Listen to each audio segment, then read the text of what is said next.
Trendsetter.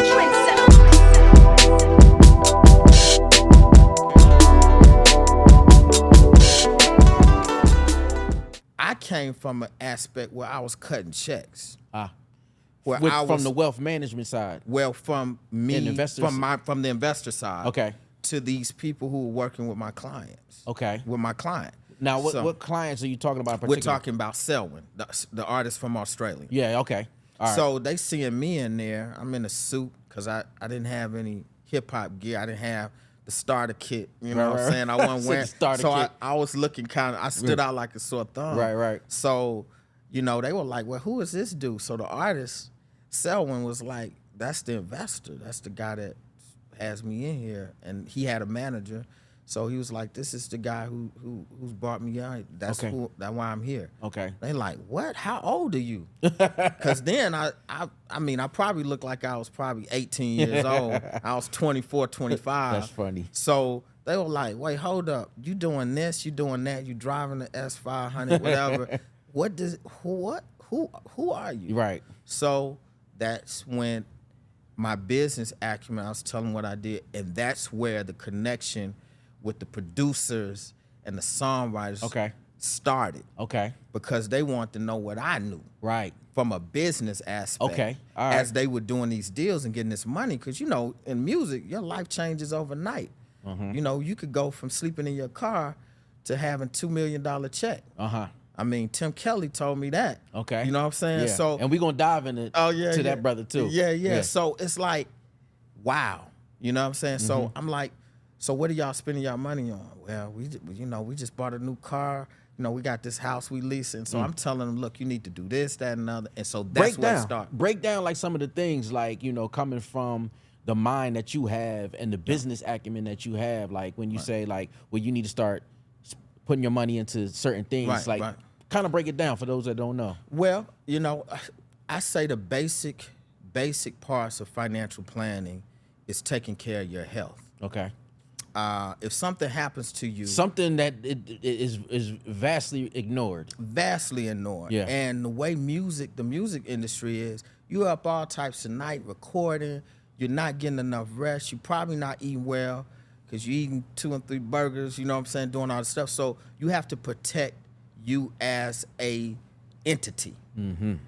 Every client and every person that makes money is an entity. So I say, do you have health insurance? No. What? You out here doing all without no health insurance? Right. You know, so I think you have to do the building blocks. Health insurance, life insurance, then savings, investments, mutual funds. You know what I'm saying? Investing in life insurance for the purposes of loaning yourself money. You know what I'm saying? Because it's tax-free. Protecting your assets, doing a trust. These are the things that I was talking to them about. Okay. Making sure you have a business bank account separate from your personal, not intermingling business with personal. You know what I'm saying?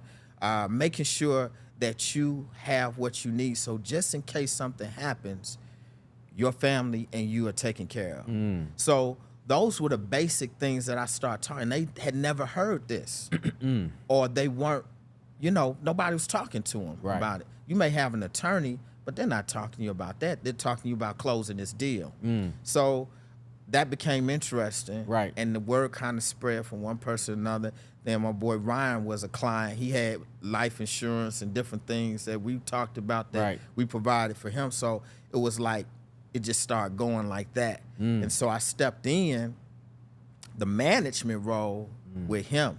Right. And that's where from a financial consultant to a manager. Okay, stop right there because I wanted to focus on the one part where you came from the investor side, the corporate side, right? Can I say that? Yeah. Okay, and then you gained a relationship based upon you getting that call. Somebody saw that you wanted to have opportunities, but you provided value, from the knowledge and the resources that you had within this group. Right. So that's what was what separated you. And now, so can you kind of like I just want to, just for people that don't know, like, just talking about providing value within a group.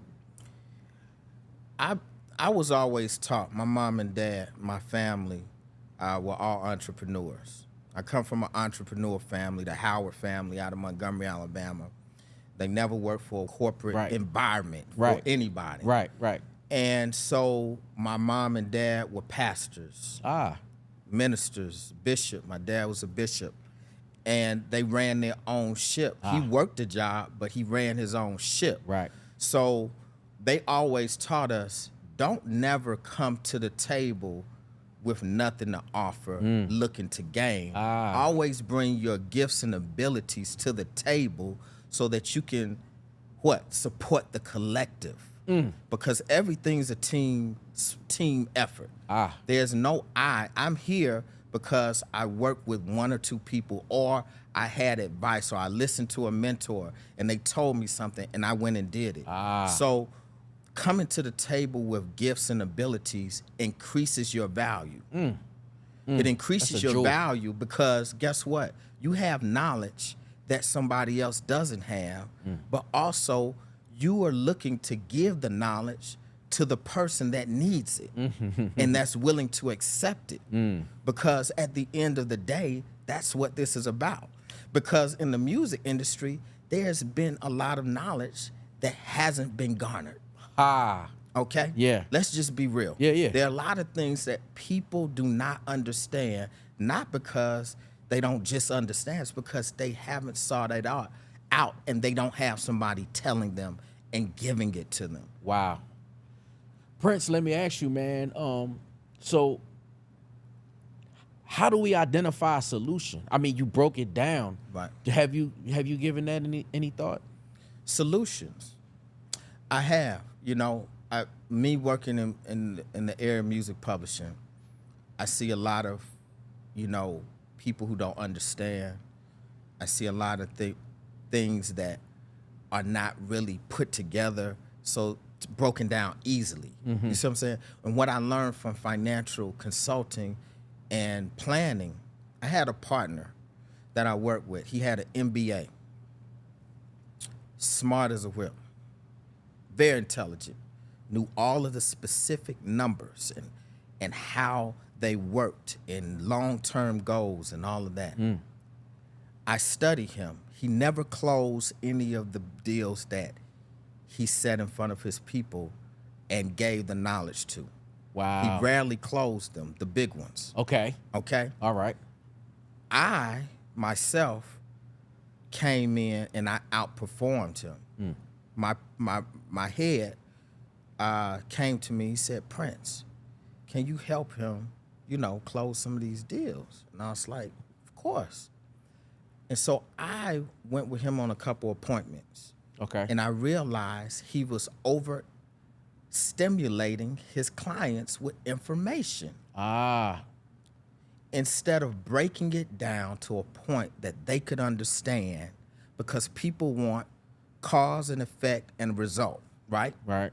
So I did my presentation. He came with me to an appointment. I broke it down, insurance. I said, look, 30 years from now, this is where you need to be. This is how much you need to put in it. This is what it's going to protect. And the client said, okay, let me talk to my wife. Talked to her wife. I said, well, let's bring her in. Talk to her, close the deal, was out the door. Mind you, I didn't go through charts, graphs, or anything. Okay. So what I found in music, as I'm doing publishing, in music publishing, is breaking it down to the simplest form. Yeah. This is what percentage you need to get. This is what it turns into monetarily wise. This is what this does for you 30 years from now. This is your retirement. This is why this is important. Without it, the music industry doesn't exist outside of master ownership, which is the labels. Right. So you pay to play, or you use your intellectual property, which is producing and songwriting. Okay. So you basically you visualize the music business in a business form. Exactly. That's all it is. When I came in, I was wondering why people were broke. And I said, where's the money? Where is the money? And as I studied it while I was making my wins, I said, oh, music publishing, record label, paying to put the artists out, marketing, they're paying to ownership in the intellectual property. Oh, this is where the money is. Trendsetter.